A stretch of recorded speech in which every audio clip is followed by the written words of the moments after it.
В эфире программа «Итоги дня». Расскажем о самых заметных событиях уходящего дня. С вами Дарья Короленкова. Добрый вечер. Коротко о темах.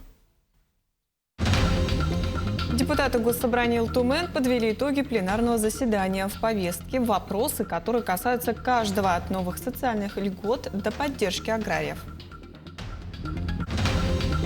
С начала года зафиксировано уже более 1490 возгораний, почти половина из них в частном секторе. Какие меры предпринимает МЧС, узнаем подробности. Открытие первичного сосудистого отделения в Нерингре уже показало свою эффективность. За год врачи провели более 500 операций пациентам с острыми сердечно-сосудистыми заболеваниями. В Якутске стартовал проект выставки «Куттал», создание в коллаборации с создателями нового якутского фильма «Присутствие». Узнаем, как художники смогли передать атмосферу грядущей картины. Наследие легендарного Дыгына Дархана оживает в музее СФФУ. Впервые в публике представили более 100 уникальных артефактов из могильника его потомков. Итоги 14-го пленарного заседания парламента подвели в Якутске. Депутаты рассмотрели и одобрили всю повестку из 51 вопроса. Среди них важные для каждого якутянина темы от поддержки семей до развития сельского хозяйства. Далее расскажем о главных законах, принятых в первом чтении. Сельское хозяйство – 36-й вопрос повестки пленарного заседания. Из 5 вопросов 3 приняты в окончательном чтении. Один из них – закон об обязательной регистрации собак. Он обязывает хозяев питомцев обязательно регистрировать. Причем после вступления в силу закона они должны это сделать в течение 30 дней. Следующий закон об ответственном обращении с собаками. Теперь законом нельзя кормить собак с рук в общественных местах. И еще один закон приняли по основному закону развития сельского хозяйства, дополнили понятие агростартап. Вот эти нормы будут поддерживать наших сельхозпроизводителей, наших переработчиков. Будут предусматриваться государственная поддержка по обновлению материально-технической базы. Глава республики поручил во втором чтении максимально подвести финансирование по направлению сельского хозяйства и развития села к уровню текущего года в размере 15 миллиардов рублей. Принятый проект закона госбюджета Якутии, как отмечают депутаты, достаточно сложный, но сбалансированный по основным социальным обязательствам. В части семьи, материнства и детства за 9 месяцев этого года около 500 миллионов рублей задержали семьям по соцвыплатам. При корректировке эта сумма будет восполнена, и семьи получат эти выплаты. И они должны быть на следующий год тоже заложены в полном объеме. Об этом мы в своем решении Комитета по социальной политике, труду и занятости обозначили в своем решении, и это решение поддержал бюджетный комитет. Также на пленарном заседании подняли вопрос субсидированных авиаперевозок. Стоимость билетов увеличивается. Для того, чтобы население могло летать, субсидии предусмотрены. Но в этом году уже есть задолженность перед перевозчиками. Мы в первую очередь должны выполнить все наши социальные выплаты, после этого те меры, в том числе субсидии, да, на несущность там. Но это, в принципе, проблема не только республики, это проблема в целом федеральной там, да. Мы надеемся, в 2026 году еще дополнительно, возможно, мы получим на субсидирование этих рейсов, там, тогда будет немножко полегче. Ко второму чтению, который состоится в конце ноября, парламентарии ожидают дополнительные поступления в доходную часть бюджета. Это позволит доработать законопроекты с учетом предложений депутатов и правительства. Также одним из важных вопросов стала федеральная инициатива в Госдуму России. В Якутии около 9 тысяч семей не обеспечены новым жильем взамен квартир в домах, признанных аварийными до 1 января 2017 года. Мы сейчас обращаемся в Государственную Думу. По текущему этапу те деньги, которые поступают из федерального бюджета, мы могли использовать для этой категории семей. Я думаю, что, в принципе, работа с Государственной Думой, комитетом соответствующим профильным проведена, с фондом тоже проведена. Эта инициатива должна найти поддержку, тогда социальная справедливость в отношении этих семей должна восторжествовать. В первом чтении также был рассмотрен проект закона, направленный на предотвращение искусственного склонения женщин к прерыванию беременности. Помимо этого обсудили ряд важных вопросов во втором чтении, требующих доработки после предыдущих обсуждений и внесения поправок. Парламент также утвердил кандидатуры 6 мировых судей по Якутску и Нерюнгри. Даяна Федорова, Семен Семенов, Якутск. Педагоги и воспитанники Алданского детского сада «Снежинка» активно помогают военнослужащим, выполняющим задачи спецоперации. Воспитатели тесно взаимодействуют с волонтерским центром «За нас», и год назад в стенах садика образовалась мастерская по изготовлению маскировочных сетей. А малыши на занятиях мастерят поделки и пишут солдатам письма. Какая еще поддержка оказывается защитникам, узнавали наши коллеги. В Алданском детском садике «Снежинка» стихли звонкие голоса и веселый смех. После обеда наступило время сончаса. Пока ребятишки отдыхают, педагоги приступили к работе. Они продолжают изготавливать маскировочную сеть. Процесс идет слаженно, и сегодня мастерицы планируют завершить еще одно полотно. Нет, не сложно. Просто было сначала страшно, что где-то ошибемся, что подведем, да. Но на самом деле нет. Это не сложно, это интересно даже. И особенно, когда ты плетешь и понимаешь, что это приносит большую пользу. Это очень тоже дорогого стоит. Коллектив «Снежинки» тесно взаимодействует с Алданским волонтерским центром «За нас». Уже год педагоги занимаются изготовлением маскировочных сетей. Технику плетения мастерицы освоили быстро. Мастер-класс для воспитателей провела заместитель руководителя центра Елена Кокорина. Они уже являются нашим филиалом, и мы очень довольны их работой. С первого мастер-класса девчонки очень хорошо поняли всю технологию, и они в первый же день, прямо на моих глазах, сплели сразу целую сеть. Это было, конечно, феноменально. Поддержать бойцов и поблагодарить их за отвагу и самоотверженность вместе с педагогами стремятся и дети. Сегодня на занятии воспитанники старшей группы писали солдатам письма, а их товарищи-подготовишки отправят бойцам рисунки. Да, у нас принимают все активное участие, и дети, и родители, и педагоги, за что им большое спасибо и благодарность. Также нас всегда поддерживает благотворительная организация «Зов Севера», за что им тоже отдельное спасибо. Мы стараемся, работаем. Нравственно-патриотическое воспитание дошколят в «Снежинке» ведется комплексно. Помогая тем, кто защищает страну сегодня, ребята познают историю страны. В музее детского сада под названием «Родничок» активно используются мультимедийные технологии. Эта экспозиция знакомит мальчишек и девчонок с героями Великой Отечественной войны. Я Сережа Олешков, сын полка. Во время Сталинградской битвы спас несколько человек командира. Детям очень нравится, здесь очень много интересного. Родители помогают в сборе экспонатов. А с детьми мы проводим занятия, музейные занятия. И еще к нам приходят с Алданского исторического краеведческого музея, где они тоже нам делают выставки. Массу важного и интересного дети узнают из созданных педагогами лэптопов. Участие в пополнении фондов музея принимают и родители. Они помогают изготавливать макеты и экспозиции. Стоит отметить, что мамы и папы также активно присоединяются к акциям в поддержку военнослужащих. Татьяна Вахнина, Сергей Шипачев, Александр Лукин, Алдан. За последний год в республике участились пожары в жилом секторе. Так, с начала года в Якутии произошло более 1490 пожаров, из которых 675 на частной территории. В связи с этим пожарно-спасательный гарнизон усилил профилактическую работу с населением. Подробнее в сюжете далее.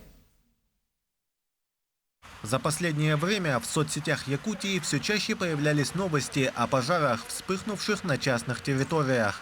К примеру, только за октябрь в республике было зарегистрировано не менее 20 возгораний, в том числе с летальным исходом. С начала года на территории города Якутска и городского округа Жатай зарегистрировано около 579 пожаров, основная часть которых произошла в жилом секторе. В результате воздействия опасных факторов пожара погибло 8 человек, из них 1 ребенок, травмировано 17 человек, из них 2 ребенка. Огнеборцами Якутского пожарно-спасательного гарнизона эвакуировано свыше 607 человек.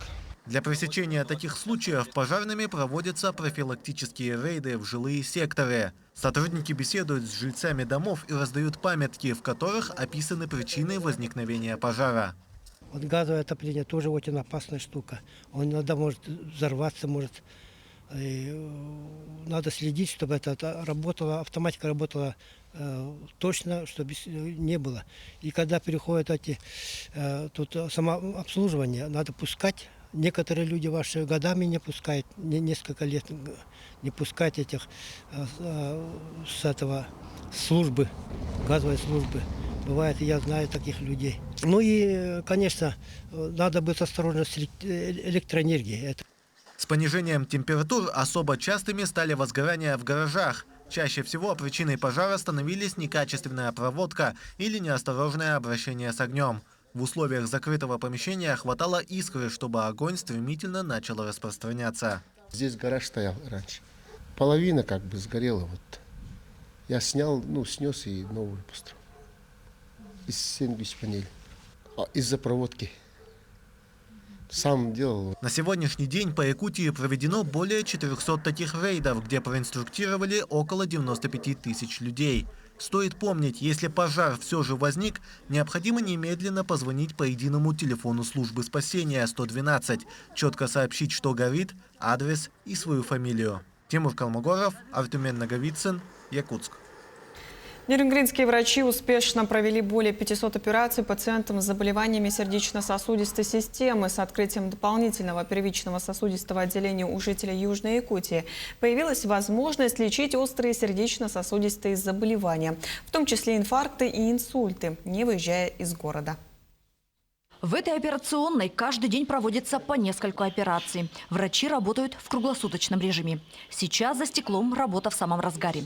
У 70-летней жительницы города во время диагностики выявили стеноз сонной артерии. Было принято решение оперировать и ставить стенд. Таким образом, медики своевременно оказали помощь и смогли предотвратить тяжелую патологию. У нее были жалобы на боли в сердце. Так как диагностику она не проводила, мы не знали, с чем мы столкнемся, вот поэтому провели коронарографию. И был выявлен у нее значимый стеноз, то есть сужение просвета артерии. Где-то до 95% это сужение было. Соответственно, мы провели баллонную ангиопластику и стентирование данного пораженного участка. Сейчас у нее артерия открыта полностью, кровоток восстановлен. Пациентка жалобы не предъявляет. Это операция 5-й степени сложности. Всего с начала работы отделения врачи провели более 500 операций и все с положительным результатом. Пациенты с острым инфарктом миокарда и нарушением мозгового кровообращения могут в кратчайшие сроки получить необходимую помощь и избежать дальнейшей инвалидизации и даже внезапной смерти. На сегодняшний день пациента приводят в течение часа, мы берем их на операцию и делаем им операцию на сосудах сердца, на сосудах головного мозга. Делаем тромбоэкстракции при инсультах. Операции проводятся при использовании аппарата нового уровня ангиографа, высокотехнологичного оборудования и под наблюдением медицинского персонала. В случае, если что-то с пациентом происходит на столе во время операции, то есть может из-за лекарственных препаратов, например, завалиться давление, или в целом какая-то аллергическая реакция. То есть мы всегда на страже, всегда сидим, смотрим и сразу же своевременно оказываем помощь. Работа первичного сосудистого отделения и ввод в эксплуатацию ангиографа – настоящий прорыв для районной больницы и всей системы здравоохранения региона. Благодаря современным технологиям врачи получили возможность проводить сложные операции с минимальным риском для пациентов, значительно улучшая качество и спасая их жизни. Ирина Жданова, Захар Головин, Нерюнгри. Доступно и легко науке. В Якутске стартовал 13-й Всероссийский фестиваль «Наука 0+.» В течение 3 дней ученые республики расскажут школьникам и студентам, а также заинтересованным взрослым о своих достижениях. Какие мероприятия включены в программу фестиваля, знает Вероника Таюрская. Традиционно фестиваль «Наука 0+.» проходит в дни весенних каникул. Этот год не стал исключением. Для школьников и студентов были подготовлены свыше 180 мероприятий на 17 площадках республики. Мы впервые в этом году делаем в наших институтах, а их 7, в Федеральном медицинском центре, Якутский научный центр «Соран», на нашем головном центре Петровского 2, и где мы сконцентрировали в нашем актовом зале, в фойе, все наши некие такие активности, которые дети могут посмотреть. У нас будет работать традиционный магазин фестиваликов, где можно свои активности обменять на призы, в том числе сладкие, книжки и так далее. Наука 0+, это не просто фестиваль, это настоящий праздник, где ученые, добившиеся высоких достижений, делятся историями своего успеха и делают это в простой и в понятной форме. Фестиваль называется «Наука плюс». И вот самое главное здесь стоит плюс. Это говорит о том, что с наукой должны быть связаны все.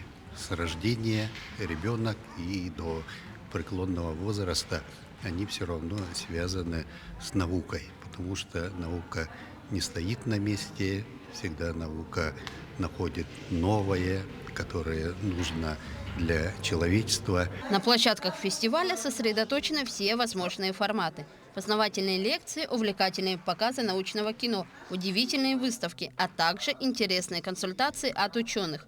На 3 дня проведения фестиваля у посетителей появится возможность посетить то, куда обычно вход воспрещен. Очень здорово, что именно ученые будут принимать школьников, семьи, поскольку это фестиваль «Наука 0+», студентов и колледжей, техникумов и вузов на своих площадках. Там, где непосредственно они работают, где их лаборатории, где есть музеи, которые содержат очень многие уникальные материалы. Уже завтра школьников и студентов ждут на следующих площадках. Это АГАТУ, АГИКИ, Институт мирзлатоведения и другие научные институты Якутии. Школьников и студентов приглашают посетить молодежные лаборатории, а также им расскажут о том, какие научные достижения были совершены за последние несколько лет. Вероника Таюрская, Станислав Потапов, Якутск. Иркутская нефтяная компания помогла обновить музей 4-й школы города Ленска «Молодая гвардия». Средства на модернизацию и внедрение интерактивных технологий были выделены в рамках грантового конкурса «Энергия родной земли». Подробности в материале наших коллег. Музей «Молодая гвардия» был создан в 1982 году после поездки учащихся школы в экспедицию в город Краснодон. Там ребята общались с родственниками погибших, привезли большое количество материалов, фотографии, книги, лично подписанные родителями молодогвардейцев, также письма. Все эти экспонаты бережно хранятся в школьном музее уже более 40 лет. Жизнь вперед идет, и все то, что есть сейчас, оно как бы потихонечку устаревает все равно. Мы ставили перед собой задачу обновить музей и создать как бы вот эту электронную базу данных. И вот в прошлом году через Иркутскую нефтяную компанию как бы мы получили грант. На них закупили вот этот замечательный смарт-телевизор МФУ с цветной печатью. И самое основное, то, что вот нам было крайне необходимо, это сенсорный стол, куда мы вот оцифрованные наши все документы сейчас перемещаем с помощью наших учеников. Процессом оцифровки документов занимался ученик 9 класса Даниил Жуков. После проведенной работы парень признался, узнал много нового. Теперь с удовольствием делится информацией с учениками школы. Вот, например, музей.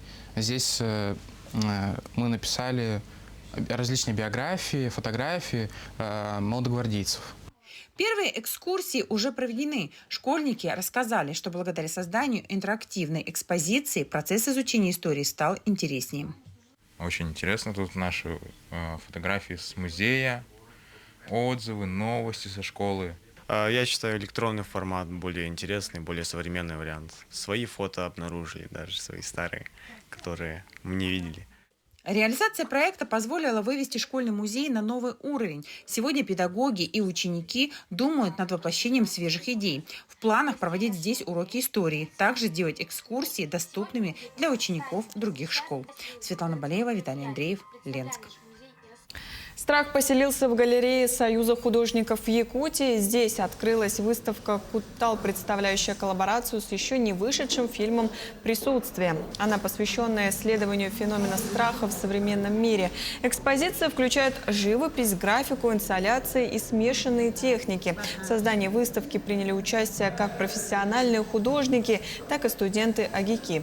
На открытии зрители ждали 2 номера – танцевальный и вокальный, а также интерактивное занятие, где гости смогли писать и рисовать на доске, а свои страхи опускать в специальную коробку, оставляя их в темноте. Выставка открыта для посещения в течение 2 недель. Мы специально делаем такие смешанные форматы выставок, не очень принятые, в принципе, в художественной среде, потому что, как правило, традиционное искусство существует отдельно, современное искусство отдельно. Но для нас это вот такой смелый эксперимент. Лично я, как художник, все-таки склонна к более позитивным работам. Я считаю, что произведение искусства должно нести положительную эмоцию, если мы его надолго размещаем в пространстве. Но я считаю, что им место на вот таких вот временных выставках для того, чтобы мы отвечали на вызовы дня. В Музее археологии и этнографии СВФУ стартовала уникальная выставка. Экспозиция «Истех-Быран» представила свыше 100 артефактов с раскопок могильника тыгынитов, потомков легендарного Дагына-Дархана. Среди них вещи самого Мазары Базекова, одного из известнейших родственников полководства. Подробности расскажет наш корреспондент Саргалана Неустроева. Впервые в якутской истории обывателю представили результат многолетнего исследования хангаласского комплекса «Истех-Быран». Начатые они были на минуточку аж в 30-х годах прошлого столетия. Раскопки ведутся по сей день, а найденные артефакты будут не один год питать многочисленные научные труды. Вопрос только в том, чтобы не допустить разрушения местности современным человеком. К счастью, его уже решают. Фактически решен вопрос взятия под охрану местности Чебыда, где по околотнику жил сам Дагын-Дархан и его сын Чебыда. Еще несколько мест мы уже готовим документы. Это в основном могильники для взятия под охрану. И тогда, если у нас все получится, на эти земли уже никто не будет претендовать.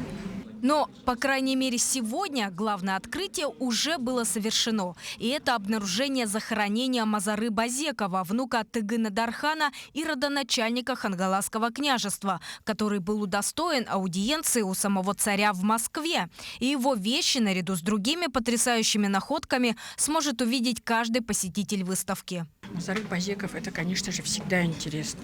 Также здесь представлено уникальное погребение, как я вам говорила, от Дабан, где захоронен мальчик, возраст его 15-16 лет.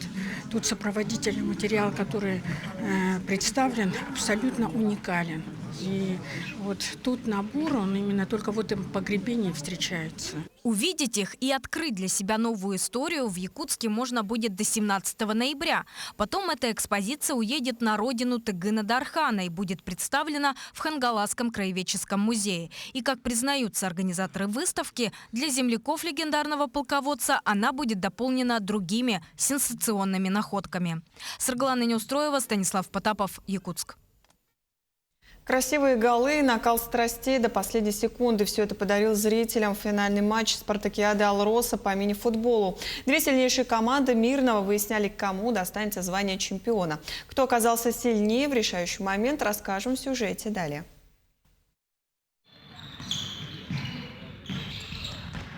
Комбинация в 3 касания приносит гол в копилку командой «Алроса» ИТ. В борьбе за 3-е место в 9-й спартакиаде трудовых коллективов в Мирном она победила «Алмаз-Дор-Транс» со счетом 4-2. Но главная интрига развернулась после. В матче за 1-е место команда Мирнинско-Нюрбинского ГОКа встретилась с шахтерами из управления капитального строительства, давним своим соперником. Игра за 1-е место стала украшением турнира. Обе команды показали волю к победе, но удача в этот день была на стороне футболистов Мирнинско-Нюрбинского ГОКа. Красивая игра – результат не только таланта футболистов, но и сохранения традиций во многих поколениях, как у капитана команды комбината Никиты Никитина. Да, у меня дед, папа, брат, все играли в футбол. На протяжении долгих лет. Свою карьеру я начал просто в 5 лет. Меня брат отвел на тренировку. И все у меня получилось. Я думаю, это в крови просто. Династия Никитиных – гордость мирнинского спорта. Старшее поколение болельщиков до сих пор помнит деда Никиты, Юрия Никитина. Это легендарный наш футболист был. Команда была «Аэропорт», играл правого нападающего, небольшого роста, скоростной игрок такой, живчик был. Он также ходил в состав сборной республики на протяжении многих лет и долго и верно служил футболу. Внук Юрия Павловича привел команду к победе. Мирнинско-Нюрбинский ГОК стал лучшим из 9 мирнинских команд. А главный финал спартакиады «Алроса» проведут в ноябре, уже с участием айхальских и удачнинских спортсменов. Максим Сороченко, Александр Еремин, медиакомпания «Алмазный край». Таким мы видели уходящий день наши корреспонденты. Ну а я с вами прощаюсь. Всего доброго и до встречи в эфире.